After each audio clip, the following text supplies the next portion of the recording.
As human addition exists with inaccurate word and choice of syntax. Syntax means grammar. A text of a translation might deviate from the writer's intent. No? So yung kung pinabasa po natin translation, meron po yan mga addition. Meron po dyan mga mistranslation. Meron po dyan translation na batay po dun sa pagkaunawa ng mga translation. Ibig po sabihin, yung kanilang doctrinal belief na isasalin po nila, na ilalagay po nila sa translation.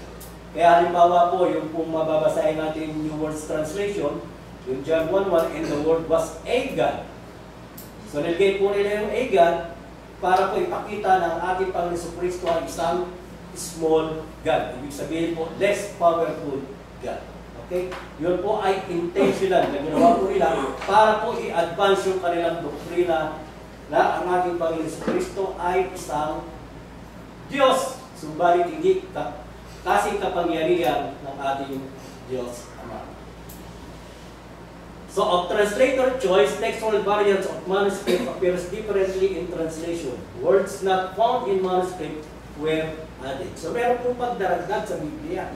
Now, hindi po natin masusuntungan sa wikang sa original na manuskripto. So, ibig po sabihin, yung pong pagdaragdag ngayon, yun po ay ayon po sa kanilang pagkaunawa. Okay? Halimbawa po, nagsalin po ako. Halimbawa, meron pong dalawang version ng translation.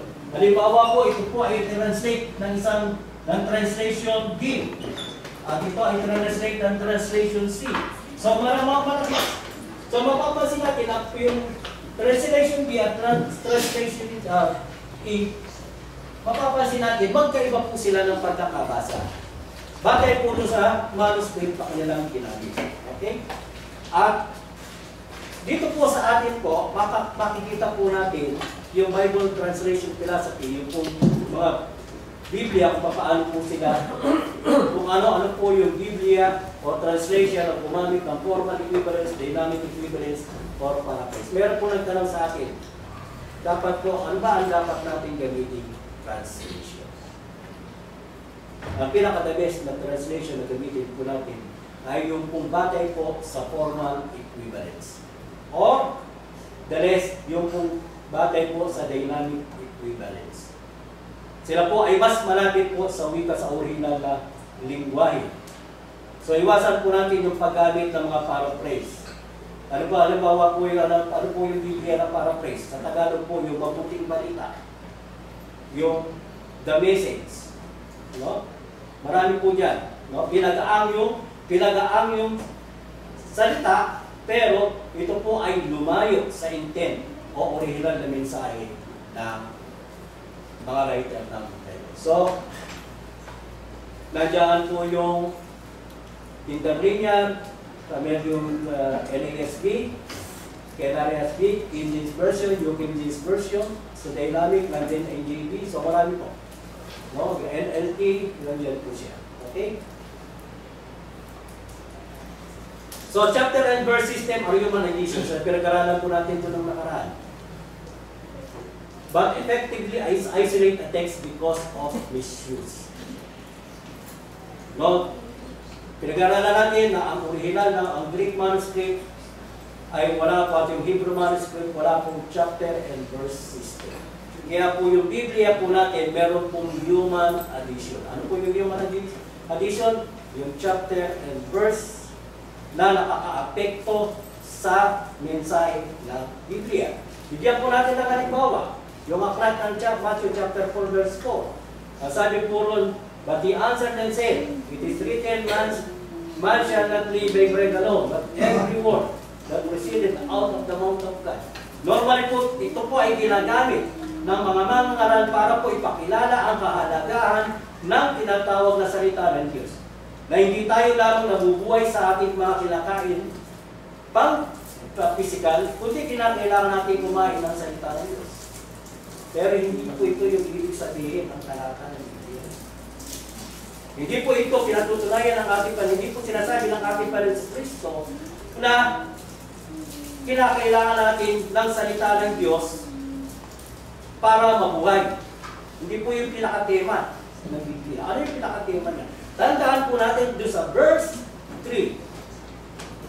Sinagot po ng ating Panginoon sa Kristo yung katanungan, yung sinasabi ni Satanas, kung ikaw ay anak ng Diyos, ipag-utos mo sa mga batong ito na maging tinapay. Kung na-question ni Satanas, yung pagiging Son of God ng ating Panginoon sa Kristo. Anong kina-question niya? Pag binasa po natin yung taas na chapter, Matthew chapter 3 verse 17, sabi ng ating Panginoon Diyos, ikaw ang sinisita kong anak. So, kina-question ni Satanas yung sinabi ng ating Panginoon Diyos. Kaya sabi ng ating Panginoon sa Kristo, hindi ko kinakailangan gawin tinapay ito, makinig ka sa Diyos. Yun po yung pinakabuot. So kahit po ang ating Panginoon sa Kristo hindi po gumawa ng himala, siya po ay nananatiling anak ng Diyos. Kaya po yung sinabi ng ating Panginoon sa Kristo na sinabi niya, it is written, a man shall not live by bread alone, but every word that proceeded out of the mouth of God. Sabi ng ating Panginoon sa Kristo, sinabi na ng aking Ama, ako ay anak ng Diyos, pakinggan mo siya. So yun po yung pinakabuod. Diba? So mapapansin po natin, yung chapter and verse, nag-isolate ng tone na tinatawag na layunin ng sumulat. Okay? Pangalawa po, yung sa akala natin, 2 Corinthians chapter 11 verse 8, ito po ay ginagamit po ng mga anti-Paul. Marami pa po sa panahon natin ng mga anti-Paul, o ibig sabihin mo, mga grupo na hindi kinikilala ng ating apostol na si Pablo ay apostol.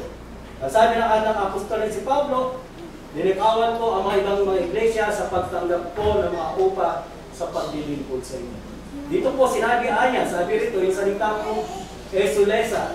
Ito po yung minsan lamang ginamit sa Biblia. Ito po ay ginamit lamang sa dito po sa 2 Corinthians chapter 11 verse 8. So inamin ng apostol si Pablo, ninanakawan ko ang mga iglesia. So sinabi niya ni Pablo na siya ay isang magnanakaw. So inamin niya. Pero ano po ang kahulugan no? Yung kung salitang without church, kung babasahin po natin yung aklat po ng unang Korinto, pansinin po ninyo. Buksan po natin yung unang Korinto, kapitulo 11:8.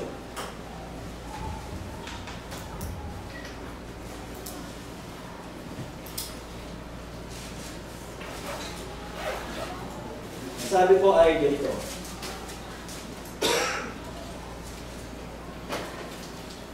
Ikaraw ko dito po pala.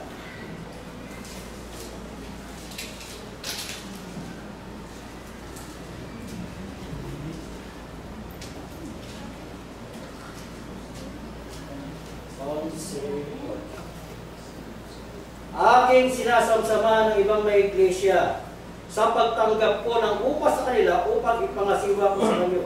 At pagka ako'y kaharap ninyo at ako'y nagkukulang ng ikabubuhay, ako'y hindi naging pasan sa inyo kanila man, sapagkat mga kapatid ng sila'y manggaling sa Macedonia ay tumakip ng aming pangangailangan at sa lahat ng mga bagay ay pinaginatan kailangan at sa lahat ng mga bagay at sa lahat ng mga bagay ay pinag-ingatan kong huwag maging pasan ninyo at mag-ingat na ako.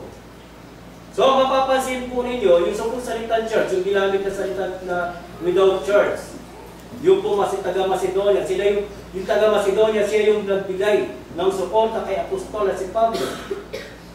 Yung ako'y hindi naging pasan sa inyo.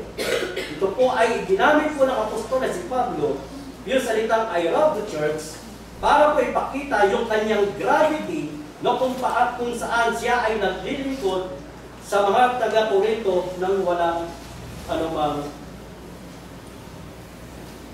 bayad wages, pero wages hindi lang yun. So ibig po sabihin, ang tumakip ng pangangailangan ng apostol na si Pablo sa pangangaral sa taga-Korinto ay hindi po nagmula sa taga-Korinto, kundi galing po sa ibang lokal na iglesia. So, yung pinakilala po, ginamit yung salitang rab, o yung salitang esulesa, para po ipakita yung gravity, yung bigat ng kanyang pagsisikap ng pangangaral sa kanila. sa pamamagitan po ng tulong ng ibang iglesia.